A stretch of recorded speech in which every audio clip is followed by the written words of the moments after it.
It was supposed to be just another Sunday dinner. But nothing about that evening felt ordinary. Not the heavy silence in the air, not the sideways glances from my cousins, not even the way my mother had paused mid-sip of her wine when I walked in with Ethan. Before we begin, drop a comment and tell us what would you do in this situation? Be honest, tell me in the comments below. We read every comment. Let's begin. The dining room of the Harper estate was glowing under a crystal chandelier, the long mahogany table filled with roast beef, baked potatoes, heirloom china, and polished silverware that probably hadn't seen a speck of real love in decades. I barely made it past the entryway before the first comment hit. "Wow, she showed up," Aunt Linda muttered, loud enough for everyone to hear, fork still in her mouth. "Guess even the help gets time off." My stomach nodded, but I smiled. Because I was used to this. They always looked at me like I didn't belong. As if I was an unwanted smudge on the family portrait they desperately wanted to keep spotless. My husband, Ethan Whitmore, gently squeezed my hand. He knew. He always knew. His eyes flickered toward me, full of warmth beneath his quiet strength. In his charcoal suit and tailored navy coat, he looked like every inch the quiet billionaire nobody realized he was not yet. We hadn't told them about who he really was, what we really owned, not because we were hiding, but because I wanted to face them as me, not as the woman married to a man they'd grovel to if they knew his last name.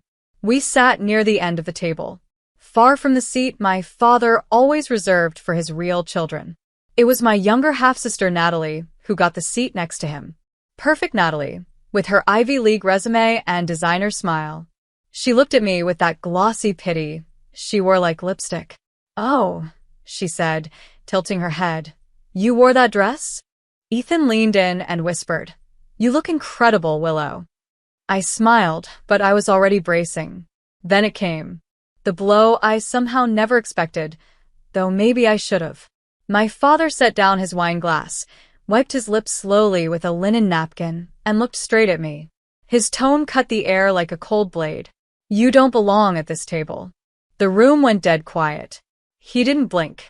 "You're not my real daughter." I couldn't breathe. He wasn't done. "You mean nothing to me." A few of my relatives gasped, but none of them stood. A few looked away. One or two bit their lips to stop smiling. My uncle chuckled. Natalie smirked, eyes sparkling. And I sat frozen. My skin burned. My hands trembled in my lap. But Ethan stood up. Slowly. Powerfully. Calm fury written across his face. He pushed back his chair and looked at my father, then at every single person at that table. "I didn't want to do this here," he said, his voice low, clear, and commanding. "But since you've decided to humiliate my wife, my family, in front of everyone." He reached into his coat pocket and pulled out a thin, black folder. My father scoffed. "What? Are you going to show us her grocery list?" Ethan's jaw tensed. "No. Just the documentation from the Whitmore Trust." Aunt Linda's fork dropped. He continued, "The same trust that owns 51% of Harper and Knox Holdings. The same one that funded your last bailout. And the same trust that, effective this morning, froze your personal assets for breaching an ethics clause." My father stood. "What the hell are you talking about?" Ethan tossed the folder onto the table, and the pages fanned out, filled with bank stamps, signatures, and power of attorney statements. My dad's face drained of color. "You think she's nothing?" Ethan asked, his voice growing sharper. "That woman you dismissed? She's the reason you're not already bankrupt. She's the woman I love. And the only reason any of you are still sitting here smugly sipping wine is because she let you." The silence that followed wasn't just awkward. It was shattering. My mother's hand shook as she reached for her wine. My sister's jaw fell open. My uncle looked like he'd seen a ghost. And I just sat there, blinking, heart racing, soul trembling. Ethan turned to me and gently took my hand. "You ready to go home, Willow?" I nodded, still too stunned to speak. As we walked out, past the table, past the chandelier, past the house where I once begged for their love, I didn't cry. Not this time. Because this time, they weren't laughing. This time, they were begging me to look back. The car ride home was dead quiet, until it wasn't.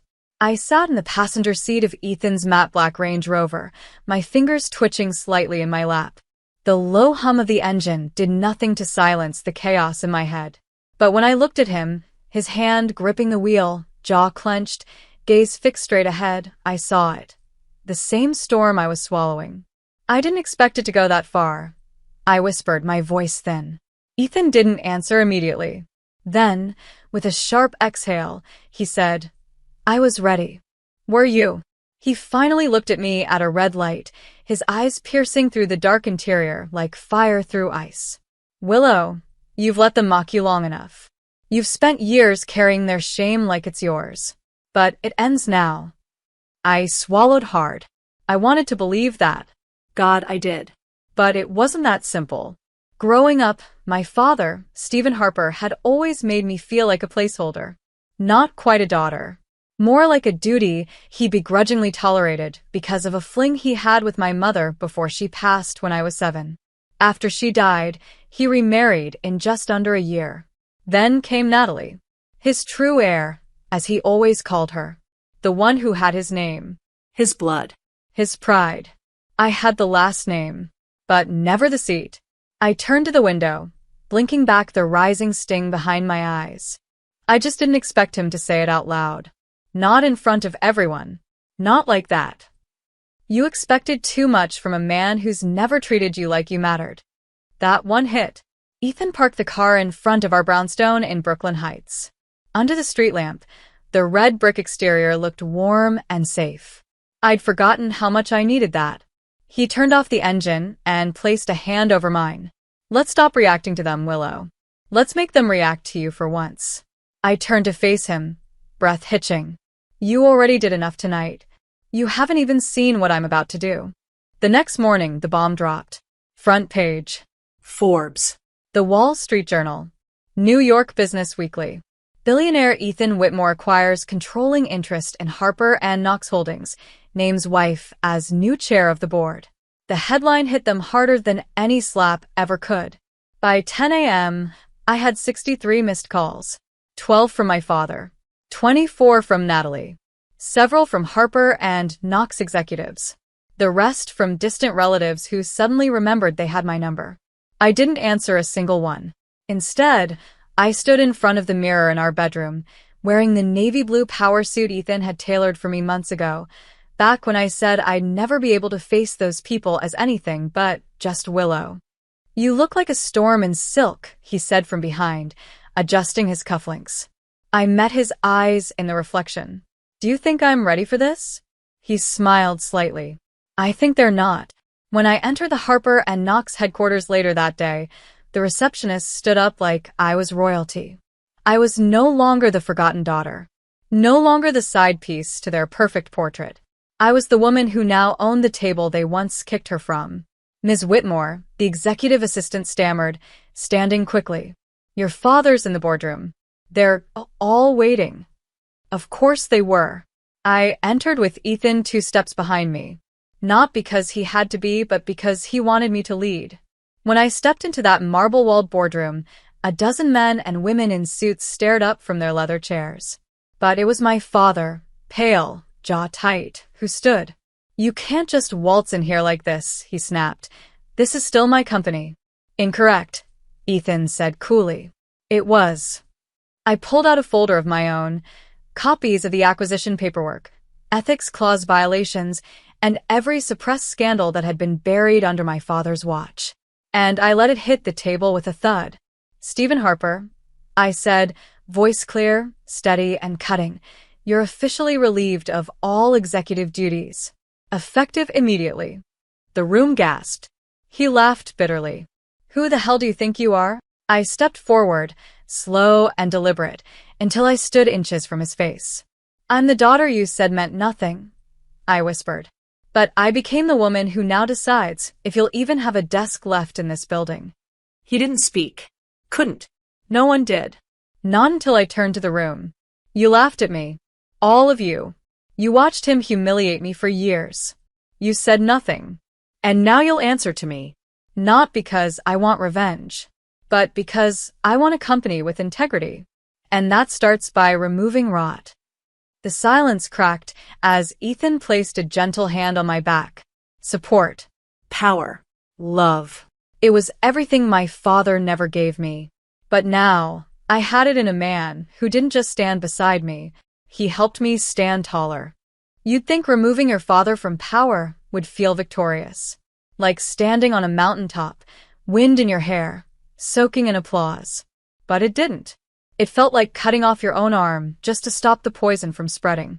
After that boardroom meeting, I locked myself in my office, the one with glass walls and a skyline view, and stared down at the city. Willow, Ethan said softly from the doorway. You did it. I didn't answer right away. He walked in, closed the door behind him, and crossed the room with those calm, steady steps I always relied on. Talk to me. I don't know if I'm proud or shattered. He knelt in front of my chair, took both of my hands, and kissed my knuckles. You feel both. Because you're human. I wanted them to respect me, I whispered. Not fear me, not hate me. They never respected you. They used you, discarded you, mocked you. But now they don't get to ignore you anymore. I looked into his eyes. My husband, my protector, my anchor, and the only person who never once treated me like I had to prove I deserved love.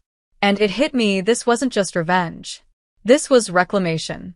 Then I need to lead differently, I said slowly. I need to make this place better.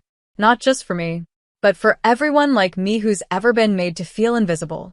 Ethan nodded. Then start tomorrow. But fate had other plans.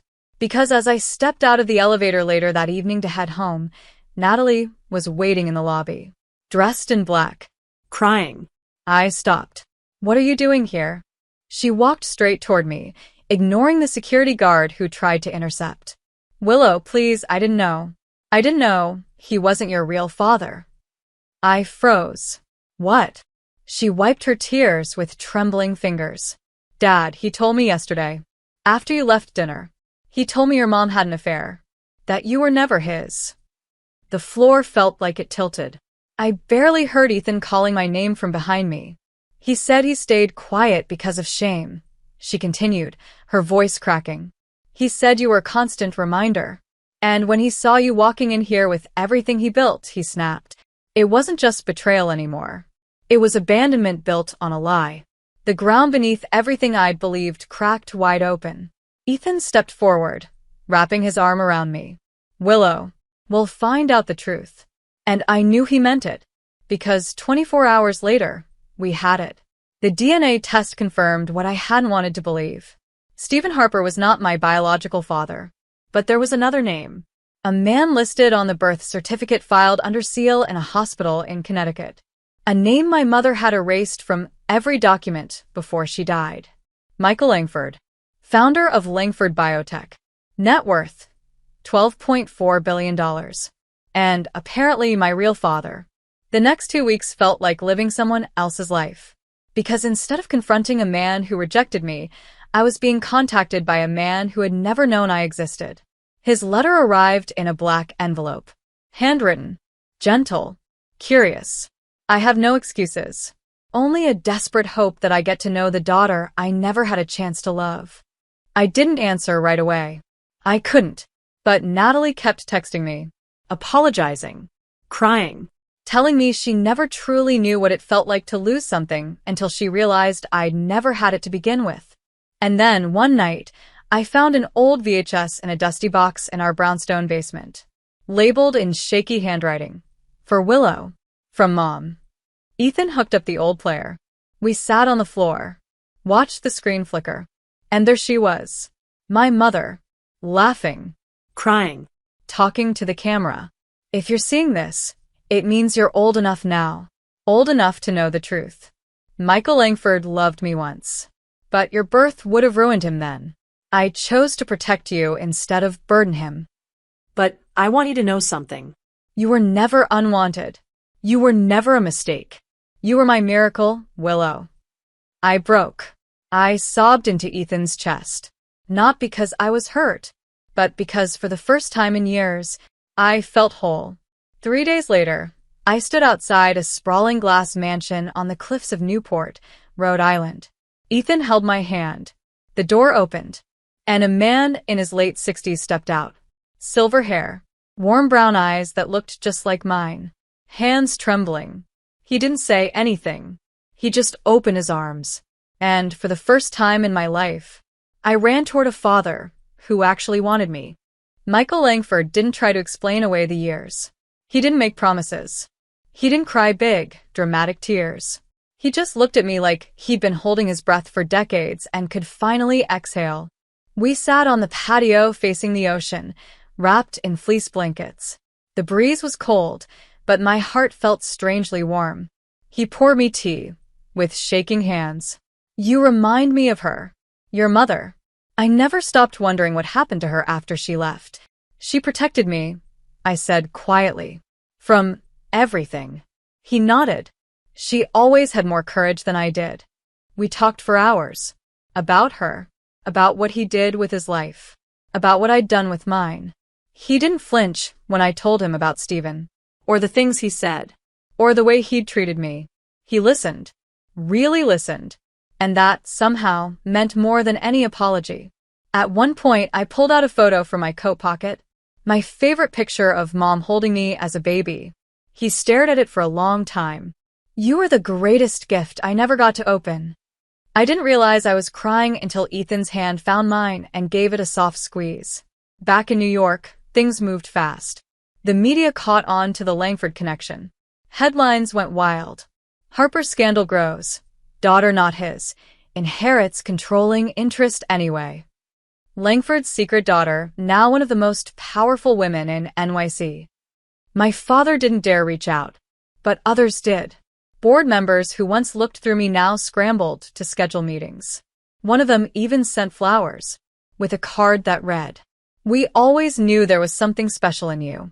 Funny how silence turns into flattery when wealth enters the picture. I ignored everyone. Instead, I focused on using my new role for something better.